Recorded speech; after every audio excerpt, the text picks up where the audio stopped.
9 o'clock Eastern time, the Personal Brand Bite with KKristina Flynn. As we get to this part, I like this music, yeah. All right, Jimmy, let's change it. I'm standing so I can, you know what I could do, guys? I could do this. Johnny, I know you're waiting for this. Let me just put this up here. Let's put this here. Get the mannequin up there. Let's see it. Let's see the mannequin dance. Yeah, I'm going to get it here. Yeah, there we go. Just like that, Flinner. I hop up and down. That's my little... Save us all. There we go. Okay. Every day at this time, I question my life choices. Every day. All right, man, you're here mornings at 11. I'm sitting down for this part of the show because I stood for the first hour. But we are the Morning Loop Reloaded, 9 o'clock Eastern time. The only morning show to get you guys out of bed in the morning. Do not hit the snooze button. If you're rolling over right now, you're considering hitting snooze, don't. If you hit snooze, you're a loser. Yeah, because you're 9 minutes behind everybody else. It's true, right, Marty? You're a loser. Don't hit the fucking snooze button right now. John's going to get off his chair. He's going to get on an airplane, come back and get you to bed and kick your ass. So don't hit the snooze. Get your bed and get going. Have a standard for yourself. Your standard is that you have the nuts to basically get up rather than hit the snooze button. Have a standard. Create a standard.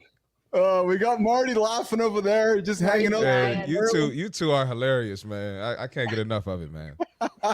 I guess why people are showing up here today. That's why they show up. That's why they show up. Yeah. So the first hour, we figured it out on the new setup here. I thought it was okay. I had a couple of hiccups. I see the fog, Kristina. I see the fog on this camera in front of me, and I don't know why. So I will be figuring out. You're behind clouds or. Yeah, I know.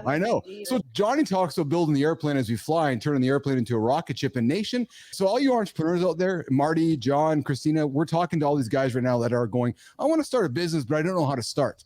Or I want to start a business, but I'm going to start tomorrow. Or I'm going to go to the gym next Monday. Or I'm going to start my diet next Monday. Guys, tune into the show and you will see us building things in real life in front of you. So for example, this second hour, we're largely making it up as we go along. It's a true story, right? So you might not see it on that side of the camera, but we're figuring it out. We have notes, we have structure. But the point is, and Kristina, you and I talk about it all the time, people are reluctant to start. Just start, you guys. Yes. I am. I'll admit it. I'm that person. Say it, Kristina. Say it. Tell Johnny before I come to you, because I want to lean into this for a second, Kristina. As you've been working with me and I throw something to you and then you analyze it, and I'm like, no, we're going to get going. And I can see you going, what do you mean? I'm like, no, we're going to go. How have you leaned into accepting the discomfort of my approach, which is let's just go and figure it out? Kristina. I think it's refreshing, but it's really terrifying because you said, things are planned and things are good. And then I get a message from you and you're like, this is what we're doing. And this is the change that we're going to make. And I'm like, well, what the fuck? Why are we doing? What is happening? And sometimes it makes sense and sometimes it doesn't. And that's why we have a great partnership in that sense. But what I've said to you over and over again, if this were my show, we'd still be at the second, third iteration. Whereas in how many weeks we're at iteration 50. And I think what I've learned getting those reps with the iteration and getting comfortable with the fact that it's not perfect. It's never going to be perfect, getting that out of my mind. And just giving yourself permission to say, that's okay. It doesn't have to be this wonderful, perfect thing because that only exists in your mind anyways. It's a complete fallacy what you're trying to build. So just get out there and act and do it. Yeah. Johnny? Yes. Yeah. Perfection is camouflage procrastination, first off. And taking the first step is always the hardest. There's no question about that. But if you're one of these people that's always saying, I'm going to do it tomorrow. I'm going to start tomorrow. Guess what? You're going to be old and gray and you're going to want to go look around and go, what the fuck happened in my life? And then that little voice is going to go, remember, you were going to start tomorrow. Yes. That's how it fucking happens. Starting tomorrow will wreck your life because you're always waiting for tomorrow to do what you should be doing today. There is no perfection. Take the first step. Yes, you're going to make mistakes. Yes, it's scary. This is what life's all about. Yeah. Marty? I got two things that helped me. So one, this helps me be fearless. I'm probably one of the most fearless people y'all ever met. Y'all probably don't know yet. But anyway. I love this. Two things. Self-talk. I told y'all last week, I can convince myself I'm the president of the United States. My self-talk is crazy. So You work on your self-talk and learn how to hype yourself out, or just call yourself a bitch, or whatever works for you. That works for me. All right. And then, if I know everybody doesn't believe in the Bible and they not Christians, but I am. But if you look at the Bible, every man that was chosen by God, they weren't perfect and they were fearless. I love that. Look at it like if you're being called to do something crazy, you're probably one of the chosen ones. That helps me too. So, yeah. Ooh, Marty I love just that, admitted Marty. he calls himself a chosen one. I'm one of the chosen. Yeah, for sure. I love that, Marty. I love that, brother. I love you, man. And I like sharing with everybody because as we're building this show is to motivate you guys and inspire you guys and get going.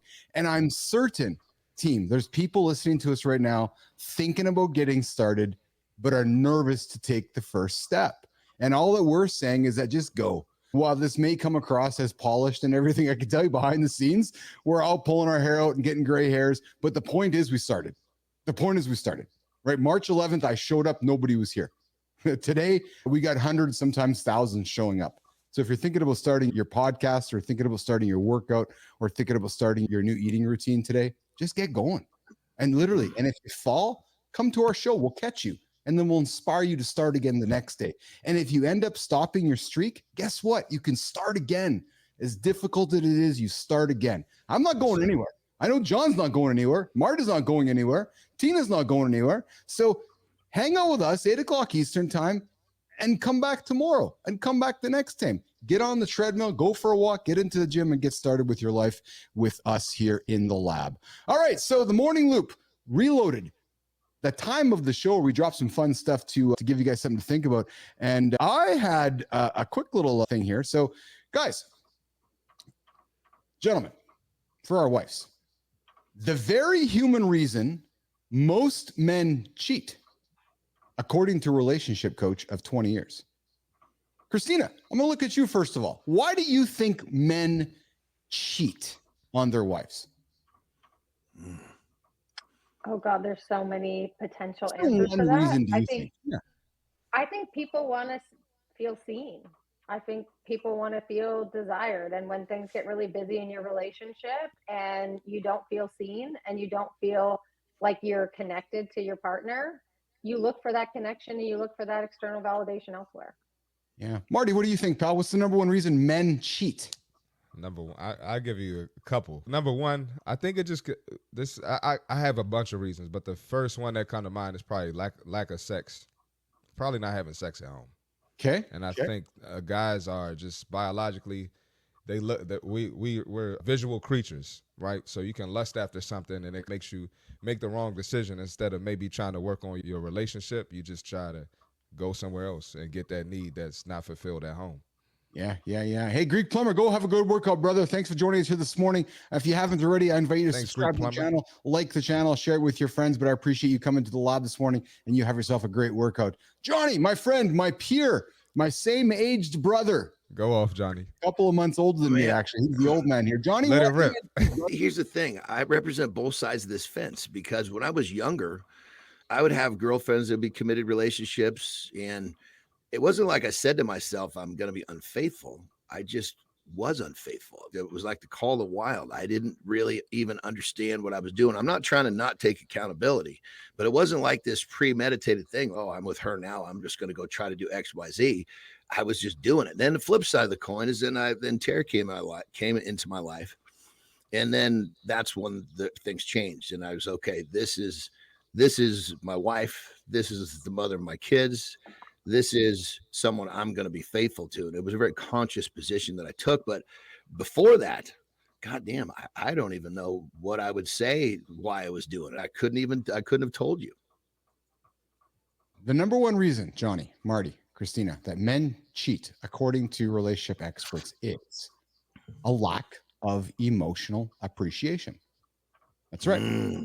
So call the guy superficial, cheating jerk all you want. You think they want sex, you think they want a hand job or a blow job or something. But the reason men cheat is they want to feel appreciated by you. Yeah, I can see that. To appreciate that man means recognizing the full worth that he brings to the table and openly expressing gratitude to him for his efforts and contributions. Now, I know that this show we generally speak to men on this show. We do have obviously women tuning in here, but men, that is the most common reason why we cheat on our partner is not because we're not having sex with them, is it's because we're not getting the emotional appreciation that we are looking for. Kristina, what comes to mind when you hear me say that? It goes both ways, and it's probably pretty easy to get because people don't like seeing or hearing what we need to say. They want to see what we're doing. So if I'm looking for emotional appreciation in my partner, I'm going to give them the same thing. And one thing I've learned being married to my wife, holy shit, they don't expect a lot. They really don't expect a lot. They just want to be seen just like you want to be seen. They want you to say thank you. They want you to think of something before they have to think of it. They want to not be the one to always make the plans and make the decisions. This is not complicated shit. Start doing those things for your wife, and I guarantee you those things will start coming back to you as well. There you and go. Tell your wife that's what you want. Yes. Communicate. Kristina, when men don't feel appreciated, when they feel their efforts make no difference, that they're unable to make you happy and provide what you need, they begin to shut down, tune out, leave, or cheat. Appreciation is a vital emotional nutrient for a man. If they don't get that nutrient regularly from you, they find a place or a person that will supply it, whether that's long hours spent at work, hanging out with their buddies, or finding another woman. So showing appreciation means putting on a nice smile, stroking the ego, pretending to do something like you do. No, that's not sincere appreciation at all. Sincere appreciation is hanging out with your man, celebrating, showing joy, and spending the time with your man that he wants you to spend with him. Sit down with your man, figure out the love languages, understand it, show appreciation, because I can assure you, it's not so much the lust that you think, he's after the emotional connection. That is apparently, according to studies from 2022 and 2021 from the Journal of Psychology and Personality and Social Psychology. So there you go. Now that you say that, that makes so much sense. So much sense. Like for me, when I feel like I'm not pleasing, like if I'm not pleasing Tara, I don't feel like somehow I'm not doing my job. It creates a distance between, it's really a distance between us by me. She's not doing it, I'm doing it. But then what I have to realize is, okay, what is it that I'm doing? I look myself in the mirror. What is it that I'm doing that's making her react this way? If she's not pleased with me, what dumb shit am I doing that I'm not aware of? And as soon as I do a little analysis, a little inventory, self-inventory, and I catch what I'm doing, then she just kind of jumps right back on where we were before I was doing the dumb shit I was doing. And I think when it comes down to it, we have a lot more control over this topic than people are willing to admit. Johnny, you're bang on, man. It goes both sides, right? So while we want to be appreciated, John, we as the men, we both got to hold the buckets of water. It's up to us as well. So there's certainly both sides of this. And Shinku Gold, I may respectfully disagree with you, my friend. Today, I appreciate you being a fan of the show and hanging out with us. But Shinku says, I'm bothered by how much importance women place on dates and anniversaries. I don't know. If that's important to your wife or your partner, then let's lean into that and celebrate that for them. Instead of, because where I do disagree with you, Shinku Gold, is that maybe we're placing judgment on how that person's feeling. So if your partner or your wife wants to have importance around anniversaries and those kind of dates, then let's celebrate that. Let's not throw cold water on that. That's what's important to them. We have what's important to us. It's it's important to somebody is that's them and support it. If you love them, understand that's important to them and get behind them. That's right. All right. Closing comments, Kristina, before we move to the in the gym. Comment from you, Kristina. No, it's good. I think these are conversations that need to be had. Ultimately, it comes down to being able to communicate with your partner and saying what you need and not feeling shame around saying what you need. It's just that simple. That's it. All right. Okay. We're going to go to the in the gym segment with John and Marty here, and Shinku Gold comes back with That's Fair. I appreciate it, my friend. Yeah, it's true, right? Because while we don't know what our partner wants, and if we communicate with our partner and get a sense of it, it's gonna work itself out. Good times coming back here. Married 21 years. Congratulations. Good time. That's awesome. Oh, anniversary coming up in a few days. So I guess Shinku, we're going to be celebrating Good Times anniversary coming here in a couple of days. Good time. Your wife's going to want something from you here, pal. Just a heads up on that coming up because she's going to want to celebrate that. So let's celebrate that anniversary coming October 3rd for a good time. No, you're not banned. You are right here, Billy Pollock. Glad to have you here on the show. Thanks for hanging out with us.